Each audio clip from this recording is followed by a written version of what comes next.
ریاست وزارت کارهای داخلی دوشنبه و وزارت کارهای داخلی تاجیکستان با نشر دو بیانیه علیحده گفتند که ویدیوی اخیری که روز 6 اپریل در اینترنت نشر شد و بحث‌های زیاد را برپا کرد ربطی به ابلاغ نداشت، بلکه عملیات بازداشت یک طرفدار سازمان تروریستی داعش بود. به گفته مقامات در جریان این عملیات شهروند ایدیبکوف امامعلی جوربیکوویچ 39 ساله زاده و استقامت کننده نویه رودکی دستگیر شده است.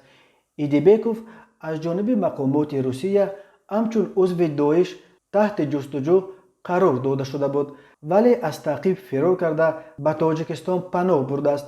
ایدیبکوف به گفته مرکز مطبوعات وزارت کارهای داخلی سالهای 2015-2017 در شهر مسکو فدراسیای روسیه همچنین مهاجر مهنتی فعالیت میکرد.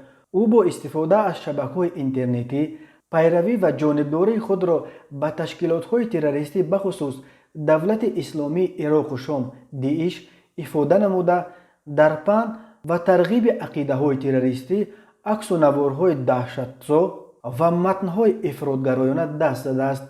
با هم مسلکان جنایت پیشه خود امیروف تیمور منظرشویویچ و سلیمانوف دوران حکیم جانویچ که شهروندان جمهوری ازبکستان بودند در حدود فدراسیای روسیه عملسازی یکچند اکت‌های تروریستی به نقشه گرفته، اینچنین برای خزینه دولت اسلامی مبلغ‌های معین وارد کردند. مقامات روسیه سلیمانوف و امیروف را دستگیر کردند، ولی به ایدیبکوف میسر شده است که به زادگاهش به تاجیکستان برگردد. تاجیکستان طبق قانون اساسیش شهروندان خود را به کشورهای دیگر نمی سپارد، ولی برای جنایت‌هایی که در خارج صادر کردند می توانند آنها را در خود تاجیکستان بازداشت و مجازات کند.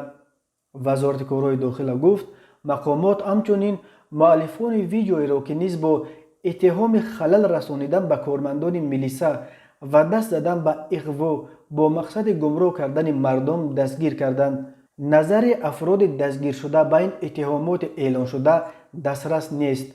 ویدیویی که هفته گذشته در اینترنت نشر شد موج واکنش‌های منفی را به بار آورد و بسیاری‌ها از مقامات تاجیکستان از جمله از پرزیدنت امامعلی رحمان خواستند تا به تجربه ننگین ابلاغ و نقطه تمد گذارند. هر سال در تاجیکستان موسم دعوت به ارتش که بهاران ماه اپریل مای و تیر ماهان ماه‌های اکتبر نوامبر برگزار می شود، همراه با شکایت‌های فراوان از مجبوراً در کوچه و بازارها داشتن و به ارتش بردن جوانان پس سر می شود.